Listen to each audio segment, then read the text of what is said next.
All right, NATO Secretary General Jens Stoltenberg talking about the dangerous nature of Russian President Vladimir Putin increasing his missile count there, nuclear missile count, we should say. Joining me right now to talk more about this is columnist for the Washington Times and regular contributor here at Newsmax Now, Todd Wood. Todd, good to have you with us. Hey, thanks for having me back on this week. I appreciate it. All right, so we look at this move, Vladimir Putin obviously responding to what the U.S. is doing now in Poland and Eastern Europe, reinstalling, or I guess installing again, more weapons there. But what Putin is doing here, do you think he seriously has an interest in shoring up his nuclear arsenal? Is this more about shoring up his approval ratings there in Moscow?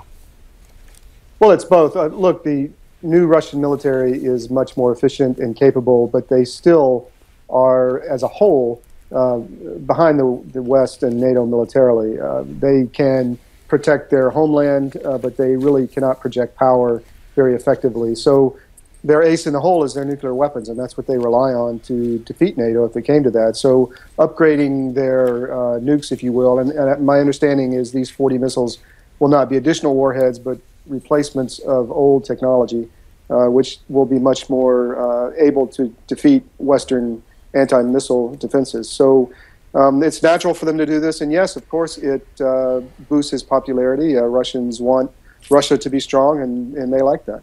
Let's take a look. We have a recent Pew public opinion poll of the folks in Russia. Overwhelmingly, they support Vladimir Putin here. And you take a look at their relations. They approve of the way Putin is handling relations with China, with the U.S., with the Ukraine. Especially interesting to see 83% of the Russian people feel like he's doing a good job in the Ukraine, while the rest of the world is very critical and disappointed and upset with what Putin's doing there.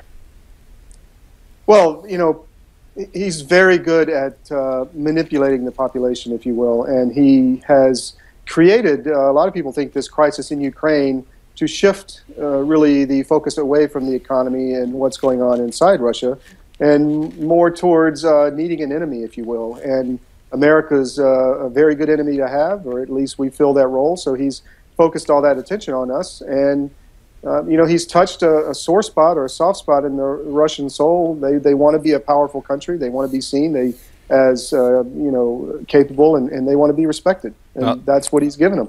Let's see what the next move is, if the U.S. will respond, and in what way specifically. Todd, since you are in Israel right now, I also want to talk about your latest piece, which is available now for folks to read on the Washington Times, called "Painting Under the Rockets on the Gaza Border," and a reminder of what's still happening in Gaza right now. A volley of 25 Qassam rockets rained down on me while I was on the roof of a yeshiva pouring into Gaza itself. The Iron Dome missiles tore into the sky one after one from multiple launchers, but they could not catch them all. A very vivid descriptor of what was taking place there at that point. But tell us about this artist who you feature in this article.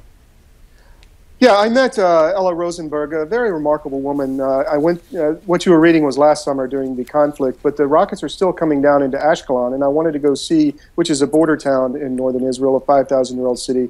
I really wanted to go see what was going on there myself again this year. And as I said, they're still hitting this town 2 or 3 times a week. And the interesting fact is it's not Hamas shooting these now. It's Salafists or jihadists in the territories who have dedicated themselves to ISIS. So Hamas is actually trying to stop these rocket attacks. But this woman is teaching art with students with rockets raining down on her. She has no shelter. She has to run to the bathroom with the students and close the door. That's the only shelter she has against the artillery. Quite a fascinating story. People can read it and see her art. There's a link there on Facebook in the column, but quite a remarkable woman. All right, Todd. Well, it's a remarkable look at a woman and a remarkable look at the way that life still goes on in very dangerous times in certain parts of the world. Todd Wood, great to have you with us as always. Thanks so much, guys. All right. More ahead here on Newsmax Now. Stick around. We got a roundtable discussion coming up right after this.